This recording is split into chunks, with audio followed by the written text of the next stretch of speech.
Invert, always invert, ऐसा हमेशा Charlie Munger हमें कहा करते थे। तो आइए आज हम जानते हैं कि वो हमेशा ऐसा कैसे कहते थे, क्यों कहते थे, और चार्ली मंगर के बारे में, उनकी लाइफ के बारे में भी हम यहाँ पे जानने वाले हैं, समझने वाले हैं। तो आइए स्टार्ट करते हैं। पर उससे पहले हमारी एक रिक्वेस्ट है कि प्लीज़ अगर आपको लगता है कि हम एक अच्छा कंटेंट बनाते हैं, आपकी इन्वेस्टिंग जर्नी में हम आपको हेल्प करते हैं, तो प्लीज़ हमारी चैनल को सब्सक्राइब कीजिए, हमारे वीडियो को लाइक कीजिए, और लेट से अगर आप चाहो तो अपने फ्रेंड्स एंड फैमिली के साथ भी इसको शेयर कर सकते हो। इसके लिए आपको एडवांस में हम आपको थैंक यू बोलते हैं। तो आइए स्टार्ट करते हैं पहले तो कि चार्ली मंगर कौन थे। तो चार्ली मंगर अगर हम वॉरेन बफेट की लैंग्वेज में अगर उनके ओपिनियन के हिसाब से देखें तो वो उनके फ्रेंड थे, लॉयर थे, एडवाइज़र थे और डेविल्स एडवोकेट भी थे। अभी वो डेविल्स एडवोकेट मतलब क्या है, कैसे उनको ये बोला जाता है, तो उसके बारे में भी हम यहाँ पे समझने वाले हैं। तो अगर हम यहाँ पे देखें चार्ली मंगर के बारे में, अगर हम यहाँ पे और डीप में अगर हम जाएँ तो जैसे हम यहाँ पे देख सकते हैं कि वो थोड़ा एब्रप्ट थे। मतलब यहाँ पे लोगों को ऐसा लगता भी था कि वो थोड़ा रूड है जब वो बोलते हैं तो, बट ऐसा नहीं था। वो क्या है कि वो एक्चुअली उनका जो नेचर है वही ऐसा था। मतलब उनका अंदर से कोई ऐसा जिसको हम बोल सकते हैं ना कि उनका कोई ऐसा नेचर नहीं था कि वो रूड किसी और के साथ हो। प्लस वो हमेशा ही एक ओपिनियनेटेड रहते थे।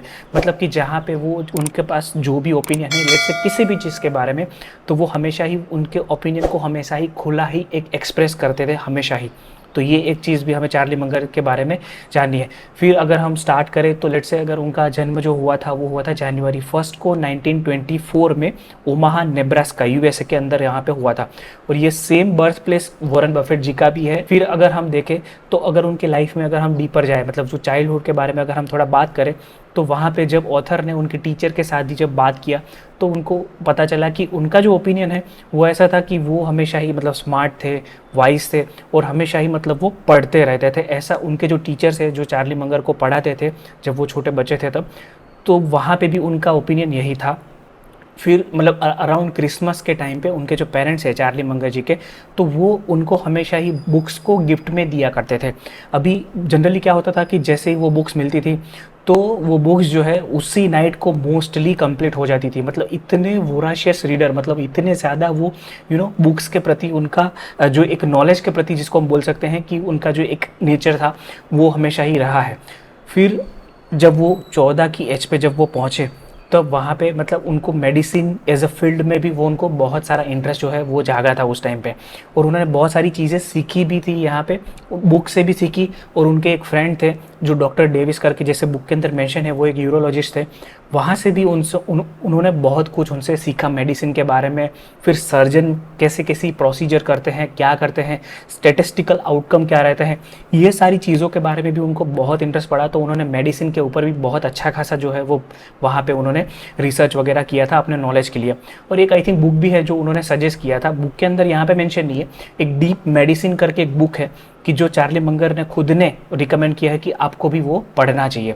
फिर अगर हम देखें तो उन्होंने हमेशा ही मतलब उनकी जो हम देखें ना तो उनके जो एजुकेशन है वो बहुत ही सारी अलग अलग डिसिप्लिन्स में है। तो उन्होंने मैथमेटिक्स में भी मेजर किया है, फिजिक्स भी पढ़ा है, थर्मोडाइनेमिक्स भी पढ़ा है, लॉ भी पढ़ा है। अगर लेट से हम बात करें कि चार्ली मंगर कैसी किताब पढ़ना पसंद करते हैं, जनरली तो वो बायोग्राफीज जो है वो पढ़ना बहुत ही ज़्यादा पसंद करते हैं। और जहाँ तक मैंने रिसर्च किया है तो समवेयर अराउंड चार्ली मंगर जी ने कुछ 5000 से भी ज़्यादा बुक्स जो है वो अपने लाइफ टाइम में पढ़ी थी। तो ये भी एक बहुत अचीवमेंट जैसा ही है। फिर अगर हम देखें तो मतलब एज ऑफ 29 पे मतलब उनका जो मैरिज हुआ था पहले, उनका वो वहाँ से वो डिवोर्स हो गया 1953 में। वहाँ से उनका जो एक बेटा था टेडी करके, उनको ल्यूकेमिया हो गया था, उनका भी जब देहांत हो गया था उस टाइम पे। तो यहाँ पे जैसे लिखा है कि एक टाइम ऐसा था कि चार्ली मंगर मतलब जो पैसेडीना की स्ट्रीट्स है वहाँ पे मतलब वो रोते रोते जाते थे कभी कभार, मतलब अपने बच्चे को मिलने जब वो हॉस्पिटल में जाते थे तब, क्योंकि उस टाइम पे ल्यूकेमिया का कोई भी इलाज उस टाइम पे नहीं था। तो मतलब ये तो पक्का था कि उनका जो देहांत है वो आज नहीं तो कल होने ही वाला है। तो मतलब ऐसे पेन से चार्ली मंगर जो है वो गुजरे हैं। मतलब ये भी हमें ध्यान में रखना है जब हम चार्ली मंगर को हम देखते हैं, उनकी साइकोलॉजी को, उनके नॉलेज को, उनके नेचर को जब हम समझते हैं तब। और अब स्टार्ट करते हैं की लर्निंग्स। मतलब अभी तक उन्होंने जितनी भी टॉक्स वगैरह दिया है वहाँ से मुझे क्या क्या सीखने को मिला, जो बुक के अंदर है, जो की पॉइंट्स है, की लर्निंग्स है, वो हम यहाँ पे जानने वाले हैं। बट उससे पहले थोड़ा सा एक बैकग्राउंड भी हम देते हैं कि वॉरेन बफेट और चार्ली मंगर कब मिले, कहाँ मिले, कैसे मिले। तो एक पार्टी में वो दोनों मिले थे, कोई म्यूचुअल फ्रेंड के वहाँ, और वहाँ पे मतलब जब वो पहली बार मिले तो उन्होंने बहुत बातें की, मतलब टॉक फॉर आवर्स उस टाइम पे। फिर क्या हुआ कि मतलब पार्टी ख़त्म हुई तो दोनों अपने अपने घर चले गए, बट वहाँ पे भी उन्होंने कंटिन्यूअसली मतलब टेलीफोन पे, लेटर से वो एक दूसरे से कनेक्टेड रहते थे। जो भी लेट से कोई आइडिया आया है स्टॉक मार्केट में इन्वेस्टिंग का या तो कोई अदर पर्सपेक्टिव के ऊपर, तो वहाँ पे भी उन्होंने अपने जो लेटर है, टेलीफोन कन्वर्जेशन है, वो उन्होंने वॉरेन बफेट और चार्ली मंगर ने एक दोनों के साथ किया है। फिर बहुत बार ऐसा हुआ है कि वो किसी स्टॉक के ऊपर वो अग्री हो जाते हैं, कहीं पे वो अग्री नहीं भी होते हैं। तो इनिशियली क्या था कि उनका पोर्टफोलियो, मतलब दोनों का पोर्टफोलियो अलग अलग था, बट वहाँ पे भी कुछ कुछ स्टॉक्स ऐसे थे कि जो ओवरलैप करते थे दोनों के बीच में। फिर इवेंचुअली क्या हुआ कि वॉरेन बफेट ने चार्ली मंगर को बोल दिया कि अभी आपको ये अपना जो लॉ पार्टनरशिप का जो फर्म है उसको आपको बंद करके आपको फुल टाइम इन्वेस्टिंग में आ जाना है, ऐसा यहाँ पे वॉरेन बफेट ने कन्विंस किया था उनको। और यहाँ पे लेट्स से अगर वॉरेन बफेट का अगर हम देखें कि उनका व्यू क्या है चार्ली मंगर के प्रति, तो यहाँ पे उन्होंने बोला है कि Charlie can see any valid weakness in any company in 60 seconds. मतलब 60 सेकंड कोई भी कंपनी लेट से मैं आपको देता हूँ तो वो 60 सेकंड में पहचान जाते हैं कि इस कंपनी में हमें इन्वेस्ट क्यों नहीं करना चाहिए, और ये है उनके सॉलिड रीजंस। तो इतना फास्ट उनका जो माइंड है वो चलता है, और वॉरेन बफेट का भी माइंड उतना ही फास्ट चलता है। जैसे हमने पहले भी बुक्स में बात किया था कि आपकी जो ability to filter out ideas fast है, वही एक जो है ना वो एक डिफरेंशिएटिंग फैक्टर कर सकते हैं। क्योंकि हमारे लेट से even in the Indian stock market में भी अगर हम देखें तो मोर देन 5000 कंपनीज जो है वो लिस्टेड है। अभी हम सारी के सारी कंपनीज के बारे में तो हम इतना डीप में नहीं जा सकते, तो आपको फिल्टर आउट कैसे करना है, से कोई भी आइडिया अगर आपके पास आता है तो अगर आपके पास ऐसी अगर कोई स्ट्रेंथ है कि जहाँ पे आप भी लेट से 1 मिनट, 2 मिनट, 3 मिनट, 5 मिनट में अगर आप उस आइडिया को जान लो, समझ लो कि हमें इसमें इन्वेस्ट करना चाहिए नहीं करना चाहिए, तो वो एक बहुत ही अच्छी इन्वेस्टिंग स्किल जो है वो आपकी हो जाएगी। ऑलरेडी हमने इतनी सारी बुक्स के वीडियो कर रखे हैं, तो प्लीज़ आप जाके हमारे चैनल पे जाके इसको चेकआउट कीजिएगा। आइए स्टार्ट करते हैं की लर्निंग्स के ऊपर। तो अभी हम जैसे बात करें तो यहाँ पे जैसे लिखा है कि अवॉइड एनवी, रेजेंटमेंट और एडिक्शन।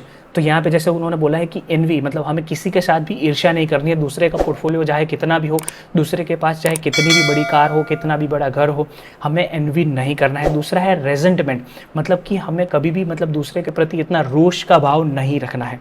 और एडिक्शन मतलब किसी भी चीज़ का मतलब एडिक्शन जो है ना वो नहीं होना चाहिए आपको। और यहाँ पे जैसे हम बोल सकते हैं कि किसी को अल्कोहल का एडिक्शन होता है, किसी को स्मोकिंग का होता है, वो सारी चीज़ें जो है ना वो अपनी लाइफ को एक मिजरेबल वे में ही वो लेके जाएगी। तो इसीलिए यहाँ पे उन्होंने बोला है कि ये 3 चीज़ें ऐसी हैं कि जिसको आपको कंटिन्यूसली ऐड करना चाहिए। फिर यहाँ पे ऐसा है कि जैसे उन्होंने बोला है कि बी रिलायबल। अभी आज के ज़माने में प्रॉब्लम क्या है ना कि रिलायबल लोग मिलना मुश्किल है।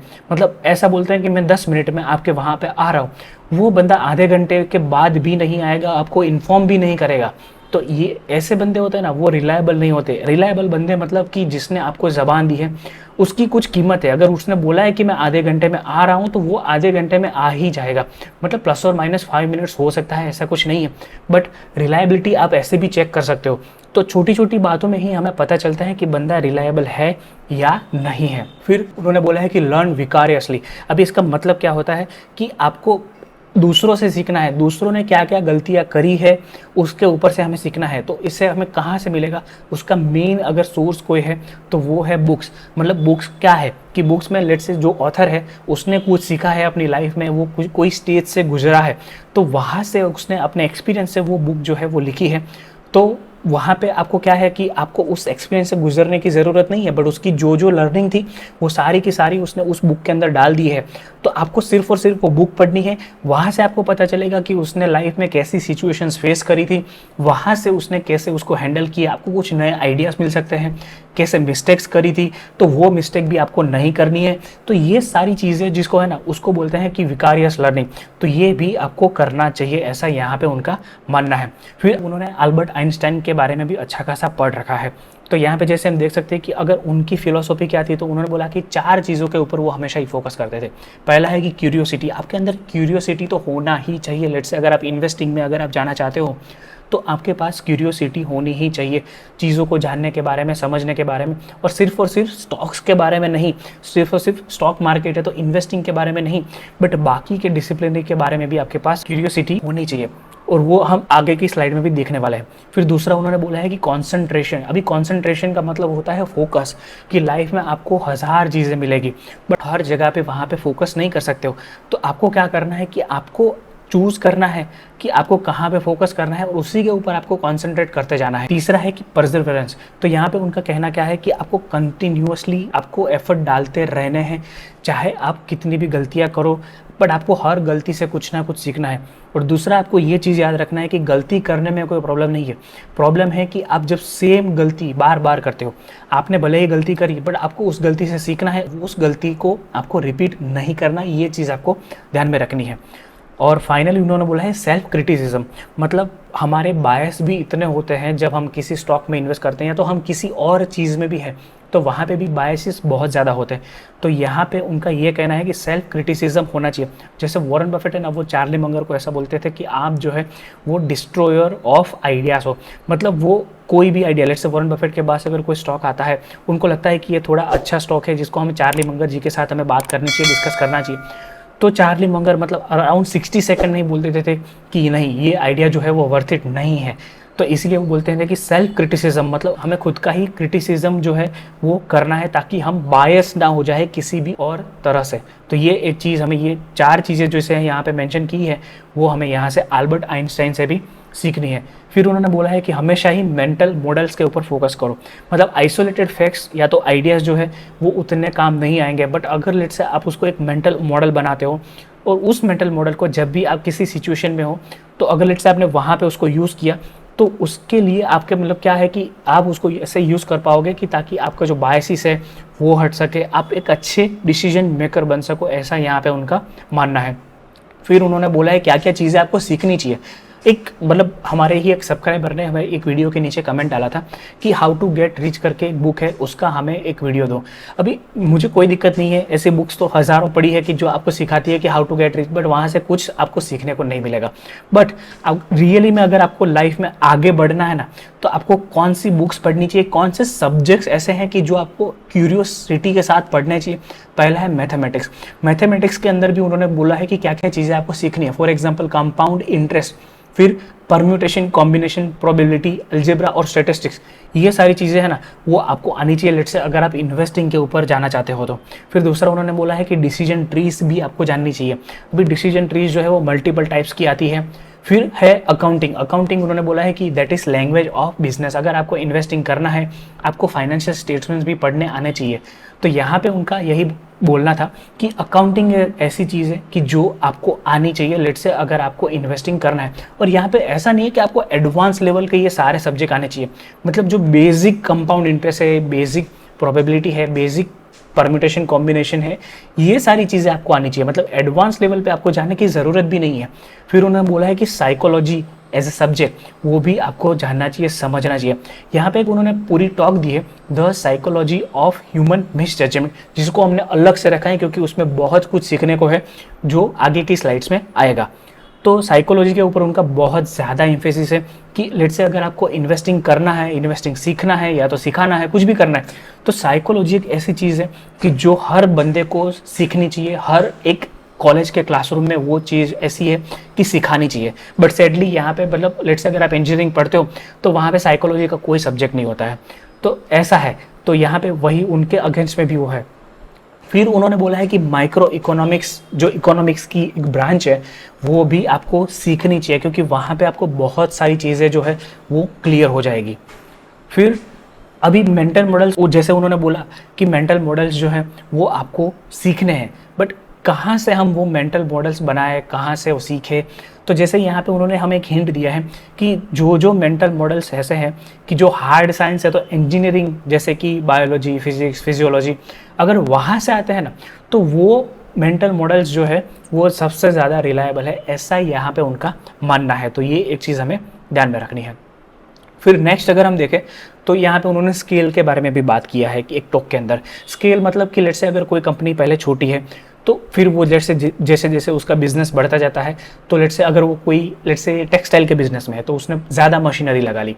तो अभी पहले लेट्स से एक मशीन था, अभी लेट्स से उनके पास 1000 मशीन हो गए हैं। तो अभी ऐसे टाइम पे क्या होगा कि पहले लेट्स से उसको कोई कपड़ा बनाने का कोस्ट जो था वो लेट्स से 10 रुपीज़ था, अभी वो कपड़ा बनाने का कोस्ट जो है वो बिकॉज ऑफ दिस स्केल अभी वो 10 से लेके 5 पे आ गया है। तो ऐसा पॉसिबल है, मतलब इकोनॉमिक्स ऑफ स्केल जिसको हम बोलते हैं वो वाला बात है यहाँ पे। फिर यहाँ पे डिसएडवांटेज भी है, ऐसा नहीं है कि सिर्फ और सिर्फ एडवांटेज है, डिसएडवांटेज भी है स्केल के। लेट्स से जैसे जैसे आपकी कंपनी बड़ी होती है, ज़्यादा एम्प्लॉइज आते हैं, ब्यूरोक्रेसी बढ़ती जाती है, यूनियन भी हो सकते हैं, तो इसकी वजह से कंपनी के जो ओवरऑल ग्रोथ है वहाँ पे भी प्रॉब्लम आ सकता है। तो उन्होंने हमेशा ही बोला है कि स्केल एक ऐसी चीज़ है कि जो आपको जाननी चाहिए, समझनी चाहिए। अगेन स्केल के ऊपर भी एक सेम मतलब टाइटल है, स्केल बाय जोफ्री करके कोई है जिन्होंने बहुत ही अच्छी बुक लिखी है, वो भी आप एक बार पढ़ सकते हो।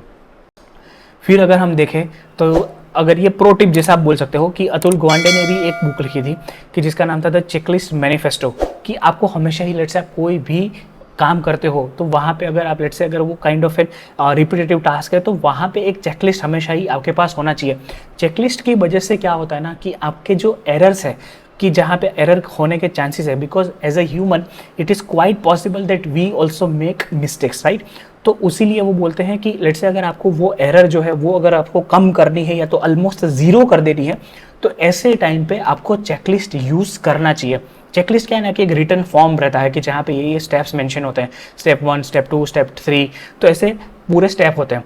तो हमेशा ही लेट्स से आप जब भी कोई काम करने का स्टार्ट करते हो तो पहले उस चेकलिस्ट में देखते जाओ और वहाँ पे टिक करते जाओ। तो यहाँ पे आपके बायसेस है वो भी कम होंगे और आपका जो ओवरऑल डिसीजन मेकिंग है, जो वर्क का जो आउटपुट है वो भी बेटर होता जाएगा।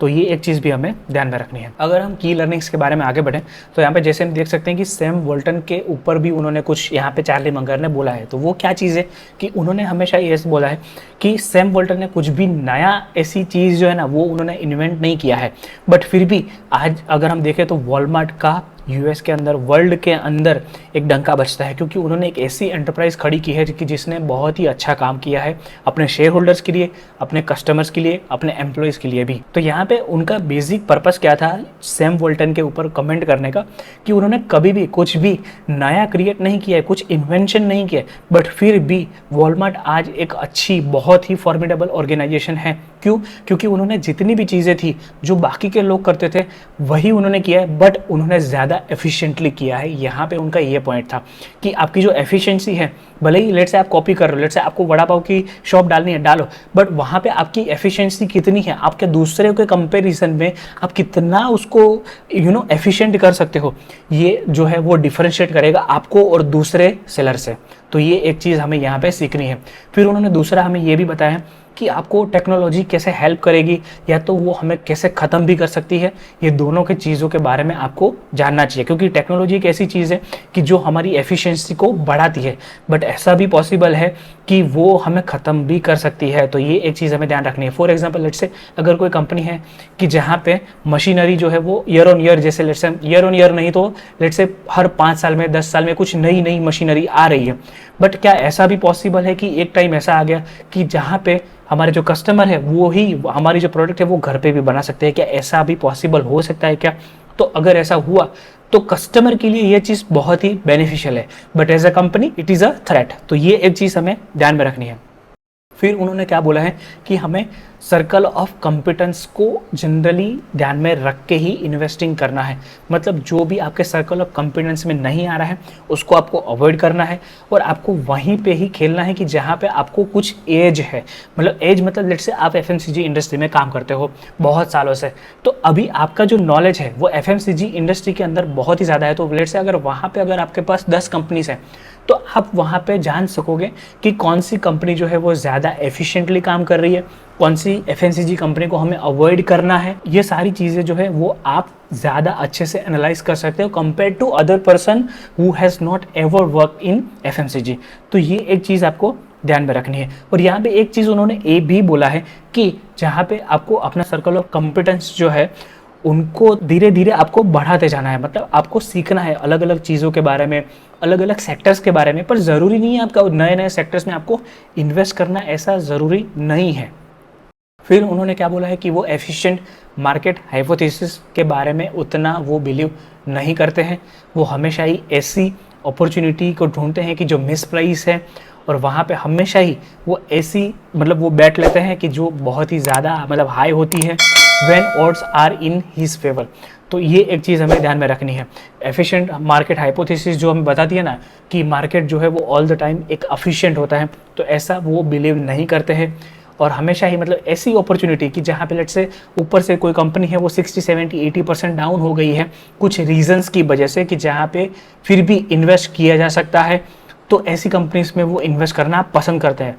फिर बहुत ही कम ऐसे लोग होते हैं कि जो सेक्टर रोटेशन को सक्सेसफुली कर पाते हैं। अब ये सेक्टर रोटेशन क्या है, तो हमें मतलब पता है कि एक टाइम ऐसा आता है कि जहाँ पे प्राइवेट बैंक जो है ना वो अच्छा करती है, फिर एक टाइम ऐसा आता है कि जहाँ पे पब्लिक सेक्टर की जो बैंक्स है वो अच्छा करती है, फिर एक टाइम ऐसा आता है कि जहाँ पे डिफेंस सेक्टर अच्छा करता है, तो हमें नहीं पता है। तो यहाँ पे चार्ली मंगर वो यही समझाना चाहते थे कि जब भी लेट से अगर कोई बंदा ऐसा बोलता है कि अगर आप सेक्टर रोटेशन टाइम पे कर लो तो आपका रिटर्न जो है वो और भी अच्छा हो सकता है, तो यहाँ पे चार्ली मंगर ओपनली एडमिट करते हैं कि उनको इतनी जो स्किल है वो उनके पास नहीं है। और बहुत ही कम लोग उन्होंने अपनी लाइफ में देखे हैं कि जो सक्सेसफुली सेक्टर रोटेशन को आइडेंटिफाई कर सके।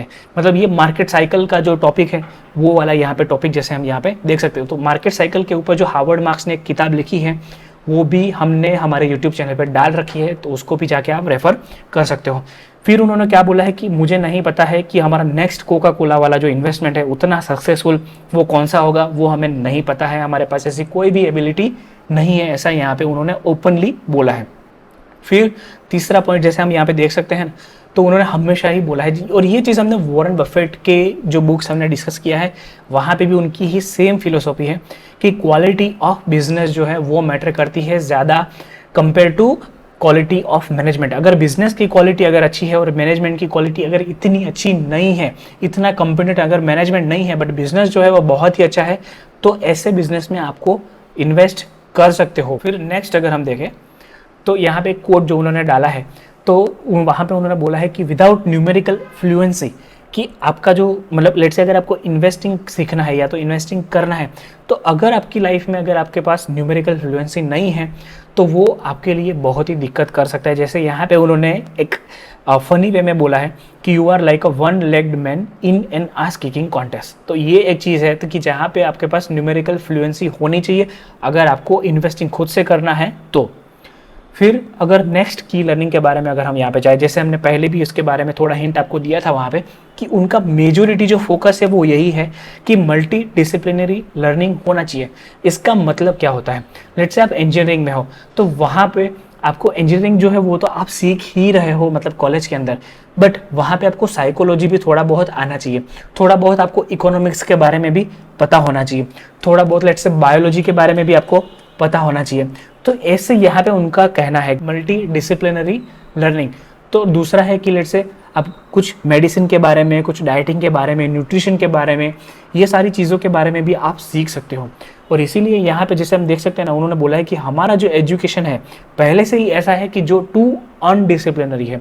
मतलब लेट्स से अगर आपने साइंस ले लिया है तो आपका जो मेजोरिटी जो सब्जेक्ट है ना वो सिर्फ और सिर्फ साइंस के रहेंगे, फिर वहाँ पे कोई इकोनॉमिक्स नहीं, कोई साइकोलॉजी नहीं, ऐसे कुछ भी चीज़ों के बारे में फिर वहाँ पे बात नहीं होती है। और लेट्स से अगर आपने साइकोलॉजी में अगर कोई लेट्स से डिग्री करने का, मेजर करने का ट्राई कर रहे हो अभी आप, तो वहाँ पे आप कोई भी इंजीनियरिंग का कंसेप्ट वहाँ पे नहीं होगा, कोई भी फिजिक्स का कंसेप्ट वहाँ पे नहीं होगा, ये उनका कहना है। तो यहाँ पे बेसिकली उनका जो आइडिया है वो ये है कि आपको मल्टी डिसिप्लिनरी लर्निंग जो है वो करना चाहिए, और ख़ास करके जब आप इन्वेस्टिंग कर रहे हो तब तो ये चीज़ जो है वो बहुत ही ज़्यादा जो है वो क्रिटिकल हो जाती है। मैं पर्सनली मतलब जैसे इन्वेस्टिंग के बारे में फाइनेंस की बुक्स में इतनी पढ़ता हूँ, बट अपार्ट फ्रॉम दैट मुझे इवोल्यूशन जो होता है उसके बारे में भी पढ़ने में इतना इंटरेस्ट है। मतलब जो अभी मैं पर्सनली द सेल्फिश जीन करके एक रिचर्ड डॉकिंस की किताब है वो अभी मैं पढ़ रहा हूँ। तो ये मतलब ऐसे एग्जाम्पल मैं सिर्फ आपको दे रहा हूँ। मैंने रिलीजन्स के बारे में भी इतना पढ़ा है, स्पिरिचुअलिटी के बारे में इतना पढ़ा है, फाइनेंस तो ऑलरेडी मैं अभी पढ़ रहा हूँ, मैं मार्केटिंग के ऊपर भी इतनी बुक्स पढ़ चुका हूँ, साइकोलॉजी के बारे में इतनी बुक्स पढ़ चुका हूँ। मतलब कहने का मतलब यहाँ पे I am not bragging at all, मतलब कहने का मतलब है कि मुझे अगर लेट से कहीं पे कोई चीज़ में अगर इंटरेस्ट पड़ता है तो मैं उसको और भी एक्सप्लेन करने का और भी एक्सप्लोर करने का मैं वहाँ पे ट्राई करता हूँ हमेशा ही। तो ऐसा आपको भी करना चाहिए। और हमें भी कमेंट सेक्शन में बताना कि क्या आप चाहते हो कि हम मतलब apart from finance, apart from stock market, हम दूसरे किसी फील्ड की जो बुक्स है जो इंटरेस्टिंग है, जैसे यहाँ पे चार्ली मंगर ने बोला है मल्टी डिसिप्लिनरी लर्निंग, तो अगर ऐसी बुक्स के बारे में भी अगर आपको इंटरेस्ट है तो वो भी बताना, हम डालेंगे, आपको भी मजा आएगा और हमें भी कुछ नया जानने को मिलेगा इन द प्रोसेस। फिर उन्होंने एक चीज़ यहाँ पे ये सभी बोला है कि beware of ideology based mental misfunction, मतलब हम क्या होता है ना कि कभी कभार ऐसा होता है कि हमारा एक फिक्स आइडियोलॉजी हो जाता है कि लेट्स से मैं सिर्फ और सिर्फ वैल्यू इन्वेस्टिंग करता हूँ, या तो मैं सिर्फ और सिर्फ मोमेंटम इन्वेस्टिंग जो है वो करूँगा, या तो मैं सिर्फ और सिर्फ ट्रेडिंग करूँगा, या तो मैं सिर्फ और सिर्फ फ्यूचर ऑप्शन करूँगा। तो ये सारी चीज़ें जो है ना वो आइडियोलॉजी बेस्ड जो है ना वो नहीं होनी चाहिए, मतलब आपका जो माइंड है वो ओपन होना चाहिए, ऐसा यहाँ पे उनका कहना है। फिर उन्होंने क्या बोला है कि आपको साइकोलॉजी के जितने भी मॉडल्स हैं, ये सारे के सारे मॉडल्स, टेंडेंसीज, बायसेस हम यहाँ पे डिस्कस करने वाले हैं थोड़ी देर में, और उसको आपको एज अ चेकलिस्ट, जैसे हमने प्रीवियसली एक स्लाइड में बताया था, द चेकलिस्ट मैनिफेस्टो जो बुक थी वो भी आपको पढ़नी चाहिए, उसको आपको एज अ चेकलिस्ट यूज़ करना है, जितने भी मॉडल्स यहाँ पे हम डिस्कस करने वाले हैं उनको, और उससे भी ज़्यादा भी मॉडल्स जो है वो आपको लेट से अगर गूगल पे जाओगे तो वहाँ पे भी आपको बहुत सारे और भी मॉडल्स जो है वो आपको मिल जाएंगे। और अगर आप चाहो तो हम एक सेपरेट चार्ली मंगर जी ने जितने भी मॉडल्स दिए हैं या तो और भी कोई मेंटल मॉडल्स हैं जिसको हम फाइंड कर सके, सारे के सारे हम एक वीडियो के अंदर बना के हम वो भी डाल सकते हैं, तो वो भी हमें आप कमेंट सेक्शन में बताना। फिर यहाँ पे उन्होंने बोला है कि मोस्ट ऑफ द टाइम कैसा है ना कि जब भी वो स्टॉक मार्केट को देखते हैं तो वहाँ पे वो मार्केट एग्नोस्टिक होते हैं, मतलब उनको कोई फ़र्क नहीं पड़ता है मार्केट ऊपर जा रहा है नीचे जा रहा है, उनको अपने पोर्टफोलियो की जो कंपनी है वो देखनी है। अगर लेट्स से कोई नया इन्वेस्टिंग आइडिया उनके पास आया है तो उनको वो देखना है, यही सारी चीज़ें जो है वो देखते हैं। फिर जैसे यहाँ पे लिखा हुआ है लुक्स फॉर नो ब्रेनर्स, मतलब कि ऐसी अपॉर्चुनिटी कि जहाँ पे आपको कोई एक्सेल का वो फॉर्मूला डालने की ज़रूरत नहीं है, कोई वैल्यूएशन करने की ज़रूरत नहीं है। यहाँ पे वो ऐसा बोलते हैं कि लुक्स फॉर नो ब्रेनर, मतलब कि उनका टास्क इतना आसान हो जाए कि स्टॉक जो है वो बहुत ही अच्छा है, ऊपर से 50% गिर चुका है कुछ लेट्स से मार्केट कंडीशन की वजह से, ऐसे टाइम पे उनको पैसा लगा देना है। ये यहाँ पे उनको ये चीज़ हमें यहाँ पे वो हमें समझाना चाहते हैं। फिर उनका कोई भी माइंडसेट जो है वो फिक्स नहीं है, मतलब वो 99 की एज पे पहुँच गए थे, फिर भी अब देखो तो वो कंटिन्यूसली वो लर्न करते रहते थे अपनी कंपनीज के बारे में और भी बुक्स के बारे में। तो यहाँ पे जैसे हम देख सकते हैं कि उनको बोला है कि माइंडसेट जो है ना वो आपको फिक्स कभी भी नहीं रखना है। लेट्स से अगर आपके पास कोई नया फैक्ट्स आता है तो उसी हिसाब से आपका जो कंक्लूजन था, प्रायर कंक्लूजन किसी कंपनी के बारे में या तो किसी इंसान के बारे में या किसी और सिचुएशन के बारे में, तो वो चेंज होना चाहिए जैसे ही आपके पास नए फैक्ट्स आते हैं। तो ये एक चीज़ आपको ध्यान में रखनी है और ये बहुत ही डिफिकल्ट होता है। मतलब लेट्स से अगर आपने किसी कंपनी में इन्वेस्ट किया है, आपको हाई कन्विक्शन है, आपने सब रिसर्च वगैरह कर लिया था, बट सडनली वहाँ से कुछ कॉर्पोरेट गवर्नेंस का, कुछ फ्रॉड का या ऐसा कुछ इश्यू आ गया, तो वहाँ पे आपको लगेगा कि नहीं नहीं ये तो ऐसा हो ही नहीं सकता, मैं अभी जो है वो इन्वेस्टेड रहूँगा, मुझे कंपनी के मैनेजमेंट के ऊपर ट्रस्ट है, ये है वो है। बट आपको याद रखना है कि अगर ऐसा कुछ भी आया है तो आपका जो प्रायर कंक्लूजन था कि भाई कंपनी भले ही अच्छी है but because this corporate governance issue has now come up, I need to change. तो ये एक चीज़ जो है वो आपको ध्यान में रखनी है और ये बहुत ही इंपॉर्टेंट क्रिटिकल स्किल है। फिर अगर हम देखें तो यहाँ पे उन्होंने बोला है कि भाई मेरे पास भी इतना बहुत नॉलेज है बट उसका मतलब ये नहीं है कि मैं मिस्टेक्स नहीं करता हूँ, बस यही है कि मैं कम मिस्टेक्स करता हूँ और सेम मिस्टेक्स जो है वो नहीं करता हूँ। ये एक चीज़ हमें यहाँ पे सीखनी है। और कभी भी मतलब लेट्स से अगर आप जब भी मतलब कोई लेट्स से अगर आपने कहीं पे इन्वेस्ट किया या तो कोई आइडिया आया, लेट्स से कोई ऐसे सेक्टर से आइडिया आया है कोई कंपनी में इन्वेस्ट करने का कि जहाँ पे आपका कोई भी कंपिटेंस नहीं है, जिसको हम बोलते हैं ना सर्कल ऑफ कंपिटेंस, कि जहाँ पे आपका कोई भी स्किल नहीं है, नॉलेज नहीं है, कुछ भी नहीं है, तो ऐसे टाइम पे आपको एडमिट करना है कि भाई मुझे इसमें आइडिया नहीं है, मुझे इसमें पता नहीं है, तो मुझे इसमें इन्वेस्ट नहीं करना है। तो आपको एडमिट करना है, मतलब आपको हाँ में हाँ नहीं मिलानी है। ये एक चीज़ आपको ध्यान में रखनी है। फिर उन्होंने बोला है कि आपको कौन कौन सी बुक्स पढ़नी चाहिए, तो कौन कौन से ऐसे ऑथर है कि जहाँ से आपको अच्छी अच्छी नॉलेज मिले। तो जैसे यहाँ पे देख सकते हैं कि रॉबर्ट क्लेडियानी और B.F. स्किनर, ये दोनों मतलब साइकोलॉजी सिखाते हैं। और मतलब आई थिंक रॉबर्ट क्लेडियानी की जो बुक है इन्फ्लुएंस करके, बहुत बहुत बहुत ही अच्छी बुक है। ये बहुत टाइम पहले मैंने पढ़ी थी, आप भी इसको अगर आप ट्राई करो तो पढ़ सकते हो। अगर आप चाहो तो हम इसका भी एक बहुत ही डिटेल्ड वीडियो जो है वो हम डाल सकते हैं। फिर उन्होंने बोला है कि थिंक इन रिवर्स, मतलब जब भी हम किसी प्रॉब्लम के बारे में सोचते हैं तो हमेशा हमारा फोकस रहता है फॉरवर्ड फॉरवर्ड फॉरवर्ड। तो हमें चार्ली मंगर जो बोलते हैं ना कि आपको रिवर्स में सोचना है, रिवर्स मतलब कि इन्वर्ट करने का, यहाँ पे हमें वो बोल रहा है कि इन्वर्ट, ऑलवेज इन्वर्ट जो हमें वो बोलते हैं। तो ये एक चीज़ हमें ध्यान में रखनी है। फिर जैसे हमने बहुत बार ये वर्ड जो है वो चार्ली मंगर के कंटेक्स्ट में हमने कहीं ना कहीं वो सुना ही होगा कि व्हाट इज दिस लुलापलूजा इफेक्ट। अभी इसका मतलब क्या होता है कि जब बहुत सारी चीज़ें, बहुत सारे फोर्सेस एक पर्टिकुलर एक कंबाइन होते हैं और जो फाइनल आउटकम होता है ना उसको वो बोलते हैं कि लुलापलूजा इफेक्ट। इसका मतलब लेट्स से अगर हमें एक एग्जांपल ले, लेट्स से कोई कंपनी है, अभी उसको अपनी प्रोडक्ट जो है वो सेल करनी है, नई कंपनी है, नया प्रोडक्ट है, तो ऐसे टाइम पे क्या है ना कि कंपनी को जो मार्केटिंग कैसे करना है, तो उसको पहले तो पीआर भी उसको देना है, उसको टीवी में भी एडवर्टाइज देना है, उसको अपने जो सेल्स एजेंट हैं उनके पास से भी वो प्रोडक्ट जो है वो मार्केट में सेल करानी है। फिर ऑपरेशंस कैसा है, मतलब ऑपरेशंस में एफिशिएंसी आ रही है कि नहीं। तो ये सारी चीज़ें जब होती हैं, बहुत सारे फोर्सेस कंबाइन होते हैं और जो फाइनल आउटकम होता है कि कंपनी के जो नई प्रोडक्ट है, नया कंपनी है, उसका जब सेल्स एकदम ही बढ़ने लगता है, जिसको बोलते हैं लुलापलूजा इफेक्ट। तो ये सिर्फ एक रूडिमेंट्री एग्जाम्पल था, बट यहाँ पे बहुत सारे अदर एग्जाम्पल्स भी हो सकते हैं। फिर अगर हम और की लर्निंग्स देखें तो यहाँ पे उन्होंने हमेशा ही बोला है कि ईसॉप जो है वो एक एक्सपेंस ही है किसी भी कंपनी के लिए। मतलब पहले ऐसा था, यूएस के अंदर ऐसा एक रूल था कि जहाँ पे ईसॉप जो है वो एज एन एक्सपेंस वो गिनते नहीं थे। तो यहाँ पे इसीलिए उन्होंने यहाँ पे हमें ईसॉप के बारे में हमें यहाँ पे बताया है। यहाँ पे एक्चुअली बुक के अंदर उन्होंने पूरा ही केस स्टडी जितना लिया है, जो एक फिक्शनल केस स्टडी है, इसलिए मैंने उसको कंप्लीटली यहाँ पे उसको इंक्लूड नहीं किया है, बट उसका जो कंक्लूजन था वो यही था कि ईसॉप जो है वो एक एक्सपेंस है और उसी की तरह आपको उसको ट्रीट करना चाहिए। और जब आप उसका प्रॉफिट एंड लॉस वाला स्टेटमेंट जब आप बनाते हो तो वहाँ पे ईसॉप को एज एन एक्सपेंस आपको गिनना चाहिए, ऐसा यहाँ पे उनका मानना है। फिर यहाँ पे वो ऐसा बोलते हैं कि वो कैपिटल एसेट प्राइसिंग मॉडल के ऊपर भी फोकस नहीं करते हैं, एफिशिएंट मार्केट थियरी को भी वो मानते नहीं हैं। ये सारी चीज़ें भी आपको ध्यान में रखनी है। फिर उन्होंने बोला है कि अपॉर्चुनिटी कॉस्ट इज रियल, मतलब कि बहुत बार ऐसा होता है कि हमने किसी कंपनी में इन्वेस्ट कर दिया है अच्छा खासा कैपिटल, बट अभी वो कंपनी जो है वो पिछले 3-4 साल से परफॉर्म ही नहीं कर रही है, मतलब कि जहाँ पे उनका जो प्रॉफिट एंड लॉस है वो भी स्टेटमेंट जो है वो हमें कॉन्फिडेंस नहीं दे रहा है। तो ये सारी चीज़ें हैं, तो वहाँ से आपको निकलना है, मतलब आपको ऑप्टिमिस्ट नहीं बने रहना है कि नहीं आज नहीं तो कल सिचुएशन इंप्रूव हो जाएगी, ये वो।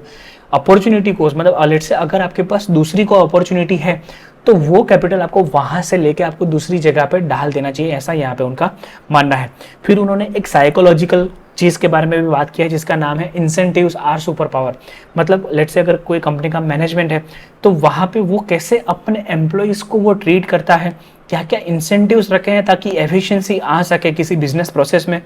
तो उसके बारे में यहाँ पे उन्होंने बोला है कि जो इंसेंटिव अगर राइट है तो मेजोरिटी ऑफ द टाइम वो कंपनी जो है वो आज नहीं तो कल अपने एम्प्लॉयज से काम करवा ही लेगी, ऐसा यहाँ पे उनका मानना है। फिर उन्होंने बोला है कि पास्ट में आपको जानना है, हिस्ट्री को आपको जानना है, समझना है। मतलब स्टॉक मार्केट में लेट से आप नए नए आए हो, मैं भी नया ही हूँ, ऐसा कुछ नहीं है कि मैं बहुत सालों से स्टॉक मार्केट में काम कर रहा हूँ। मतलब मैं जब भी स्टॉक मार्केट में जब मैंने स्टार्ट किया तो मेरा सबसे पहला जो कंसर्न था ना वो था कि मैं हिस्ट्री को कैसे समझूं, अपने इंडियन स्टॉक मार्केट को, यूएस के स्टॉक मार्केट को, कि पास्ट में क्या क्या मतलब बबल्स हुए हैं, बस्ट कैसे हुए हैं, बुल मार्केट कैसे चले हैं, मार्केट की साइकिल्स कैसी चली है। ये सारी चीज़ों के बारे में पहले तो मैंने बहुत डिटेल में जाना है, समझा है। उसके बाद मैंने धीरे धीरे अपना जो फंडामेंटल है फिर इन्वेस्टिंग वगैरह ट्राई किया और ऐसे कर करके मैं आज यहाँ तक पहुँचा हूँ। तो यहाँ पे चार्ली मंगर भी हमें सेम चीज़ें यहाँ पे सिखाना चाहते हैं कि आपको हिस्ट्री के बारे में, पास्ट में क्या हुआ है वो जानना चाहिए, ऐसा यहाँ पे उन्होंने बोला है।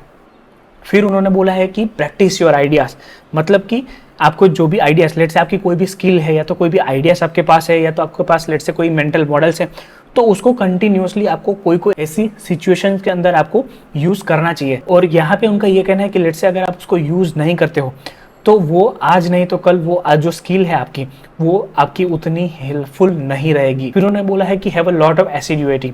अब इसका मतलब क्या है कि लेट्स से अगर आपने किसी पर्टिकुलर एक बहुत ही अच्छी कंपनी को आपने आइडेंटिफाई कर लिया, वहाँ पे आपने एक अच्छा खासा कैपिटल भी आपने वहाँ पे लगा दिया है, या तो लेट्स से आपने किसी म्यूचुअल फंड, एक पर्टिकुलर म्यूचुअल फंड में आपने पैसे लगा दिया है। अभी आपको क्या करना है ना, आपने सारी चीज़ें सही की, अभी आपको एकदम ही शांति से बैठना है। ऊपर नीचे, अगर मार्केट जो है वो कंटिन्यूअसली कोई एक डायरेक्शन में नहीं जाएगा, वो आज ऊपर है कल नीचे होगा, परसों ऊपर होगा, तो ऐसा चलता रहेगा। तो यहाँ पे चार्ली मंगर हमें क्या कहते हैं कि आपको शांति से बैठना है जब तक, मतलब लेट्स से अगर आपको कुछ भी अगर अंदर से होता कि नहीं यार ये म्यूचुअल फंड है ना, मुझे ये चेंज करके उसमें लगा देना है, या तो मुझे इस स्टॉक से अभी निकल के मुझे दूसरे स्टॉक में चले जाना है, ऐसा आपको नहीं करना है।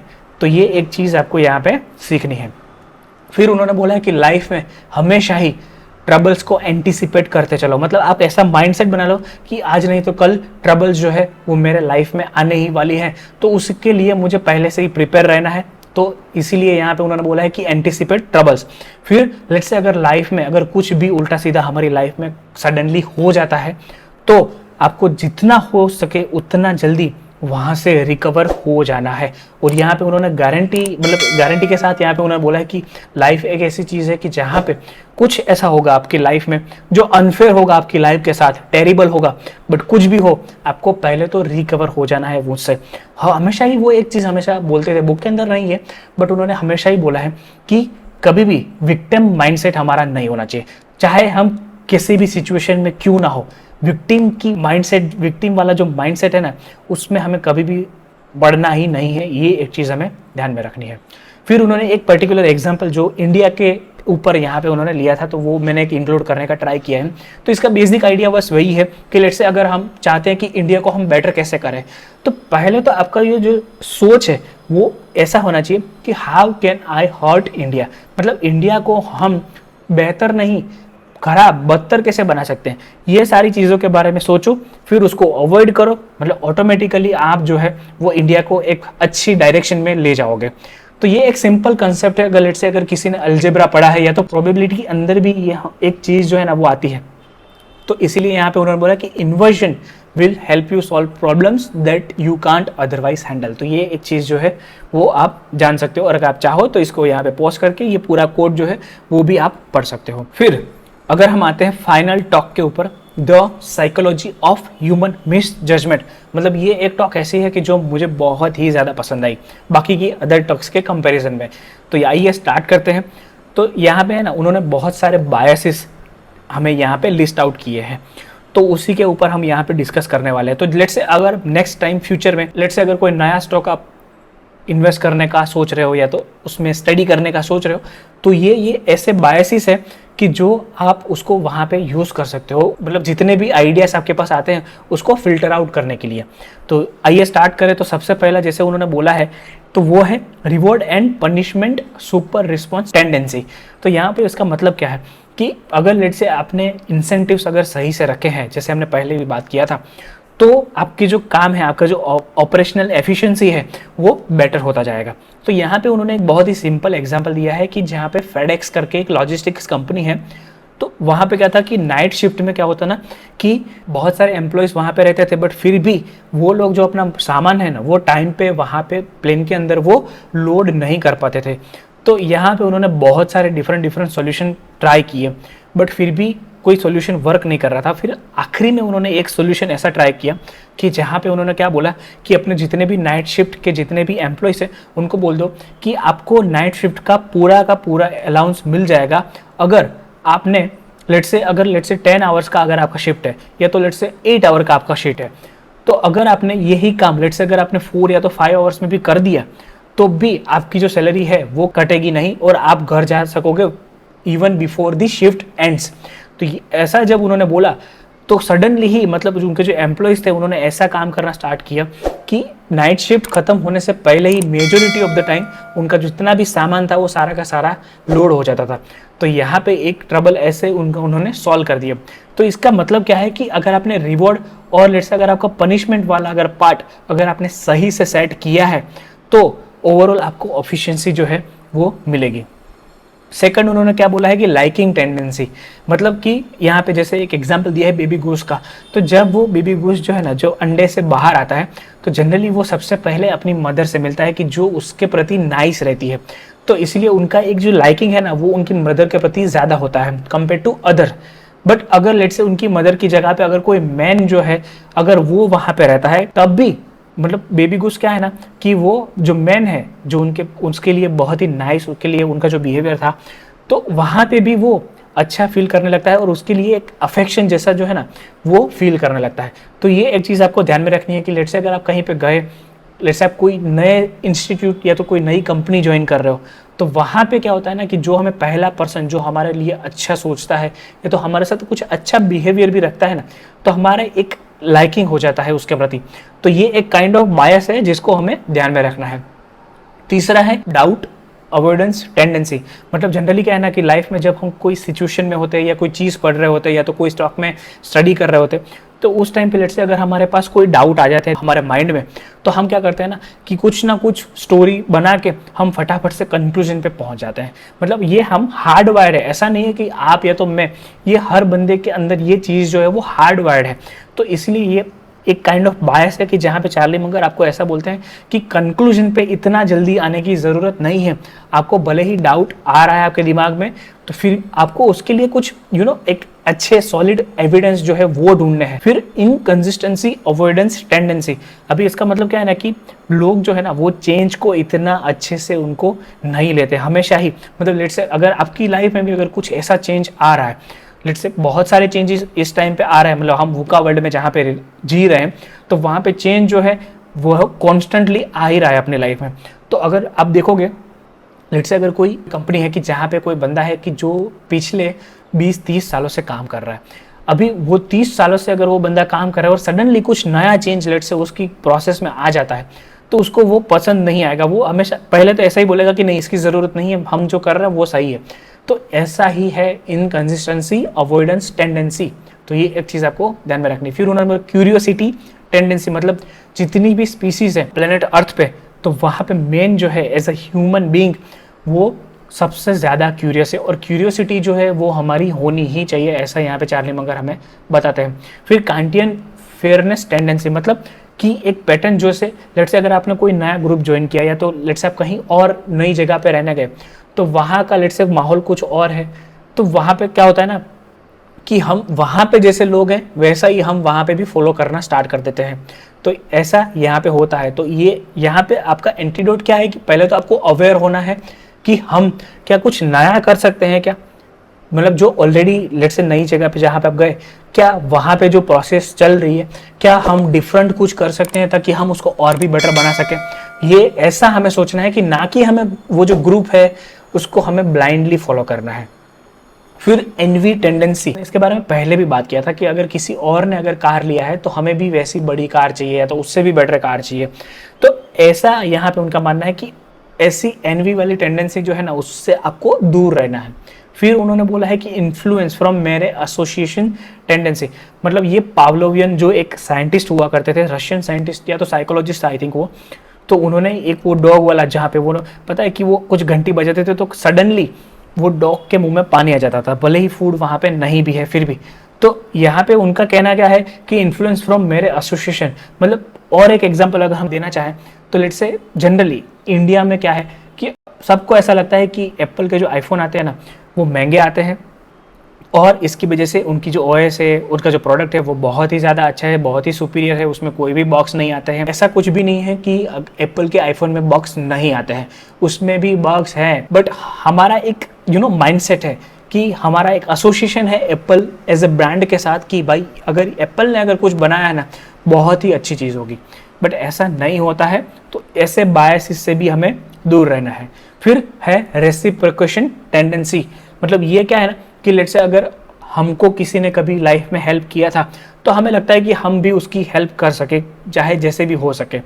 तो यहाँ पे मतलब एज ए बिजनेस कंटेक्स्ट में भी क्या होता है ना कि बहुत बार लोग हमें कुछ ऐसी चीज़ दे जाते हैं जिसकी हमें भले ही ज़रूरत नहीं है उस टाइम पे, बट फिर हमें एक अंदर से एक एक फीलिंग आती है कि भाई उसने हमें कुछ चीज़ दिया है तो हमें भी उसको कुछ ना कुछ हमें रिटर्न में देना ही चाहिए, अदरवाइज वो अच्छा नहीं लगता है।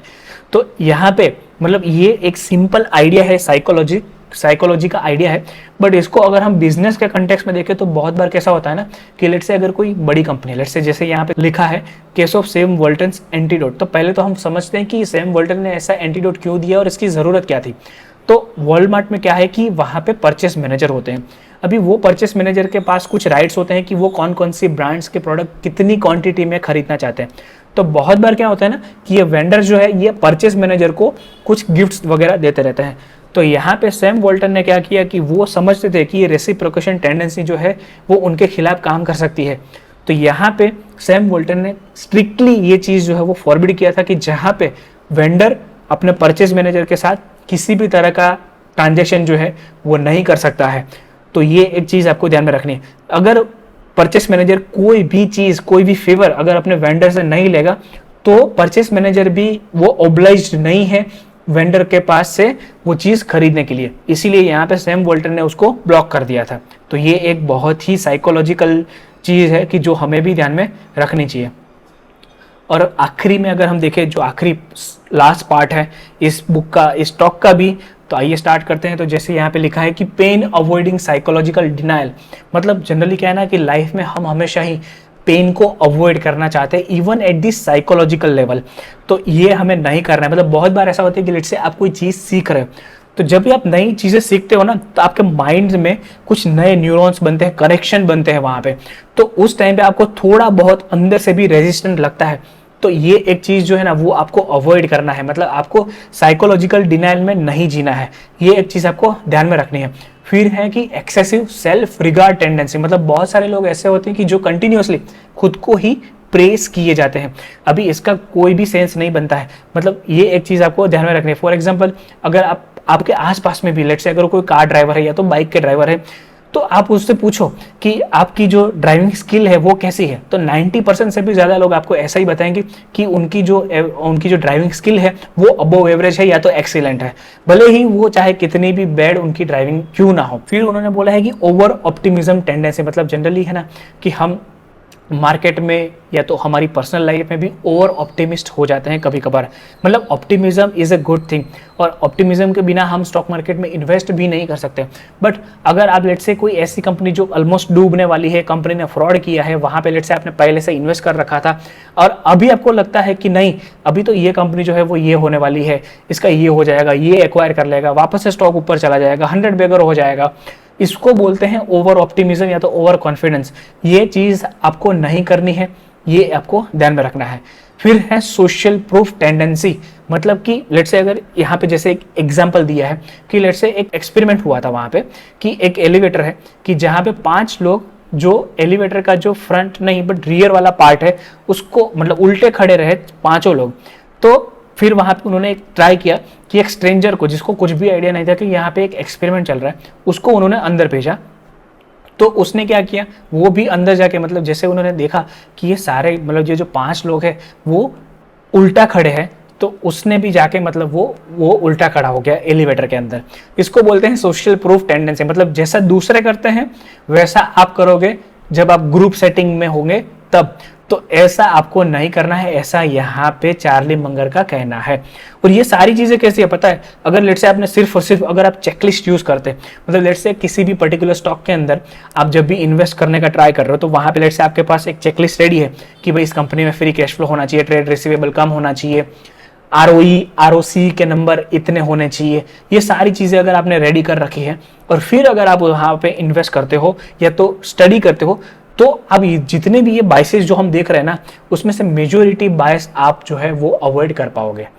फिर यहाँ पे जैसे लिखा है डिप्राइवल सुपर रिएक्शन टेंडेंसी, मतलब इसका मतलब क्या है कि हमें लॉस जो है ना वो ज़्यादा हमें दर्द देता है कंपेयर टू जो हमें हैप्पीनेस वाला फीलिंग आता है जब हमें गेन मिलता है तब।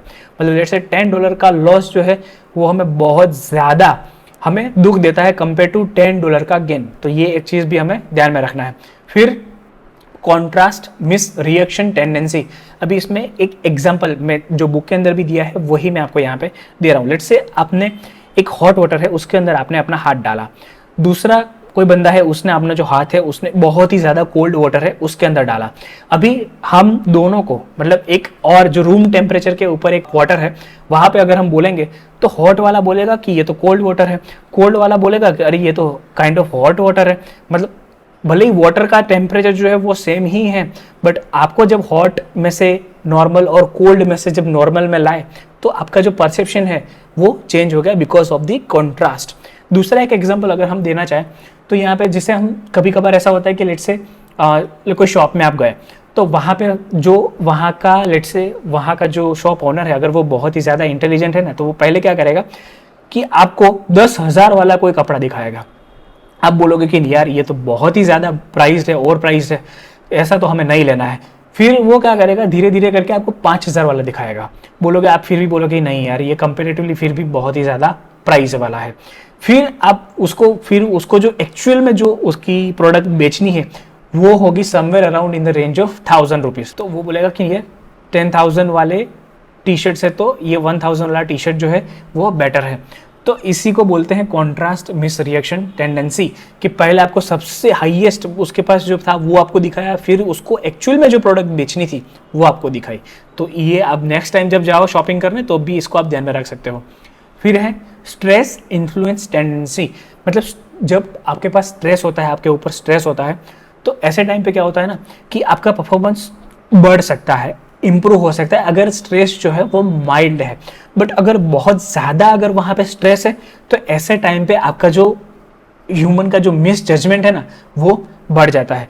तो इसीलिए आपको स्ट्रेस जो है ना वो कंट्रोल में रखना है, उसको चेक में रखना है। फिर है अवेलेबिलिटी मिस वेइंग टेंडेंसी, मतलब कि आपको हमेशा ही ऐसी चीज़ों के बारे में या तो ऐसी चीज़ें आपको करनी अच्छी लगेगी कि जो एकदम ईजी अवेलेबिलिटी है आपके पास, तो ये आपको नहीं करना चाहिए, ऐसा यहाँ पे उनको मानना है।